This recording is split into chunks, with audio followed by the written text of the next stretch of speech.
শালার কাজ কাম করি নে বলে ও সকালে উঠি ঝগড়া করলো কাজ কাম করি নে শীতের দিন কি কাম করতে ইচ্ছে করে নেই ভাল লাগে না এসব কাজ কাম পুরার দিন পিয়ে জাগানের সময় দেই যাই মাঠের দিক কাজে কামে নেয় না চাষা ভাই ভালো আছো?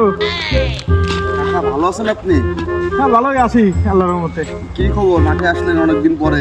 ঠিক আছে একটু কাজ কামে নিয়ে যাবেন না? তোমাকে জমি না? হ্যাঁ আমাকে জমি কাকা। তাহলে একটু কাজে কামে নাও। বেলা তো বাজে 12 টাকা কাছাকাছি, এখন তুমি কাজে আইছো। পঞ্চাশে থাকো ওই নিয়ে শীতের দিন তো সকালে ঘুম আচ্ছা তুমি তাহলে লাগাও তো, দেখি কেমন লাগাতে পারো। তুমি তো মাঠে তো আসো না। আচ্ছা জমিটা ফুরে ট্রেন ফুরে সহজে পাবা না খুঁজে বাংলাদেশে। হ্যাঁ তুমি লাগাও, এই যে এমনি লাগাও, এই যে আইল দিয়ে লাগাও, এই যে আইল দিয়ে আছে প্রায় 10টা এমনি লাগাও কাছাকাছি। কাকা কাকা হ্যাঁ আরে এম্মা লাগাতে হয় না, এই ধো হ্যাঁ এম্মা লাগাতে হয়। লাগাও লাগাও এই যে না না হ্যাঁ? লাগাও, ওঠো ওঠো ওঠো ওঠো। হ্যাঁ এম্মা লাগানো যাবে না, এম্মা লাগালে পিয়ে যাবেন না। আরে তুমি বোঝো নাকি আমার না, না। হ্যাঁ না, আমি আমি না, আমি তুমি কি যাও। কাজের লোক? না না তুমি হ্যাঁ? যাও যাও তো যাও। ভুল করলে বিশাল ভুল। এই প্রতিভা লোকের তুমি মানে চিনতে পারলে না, ভুল।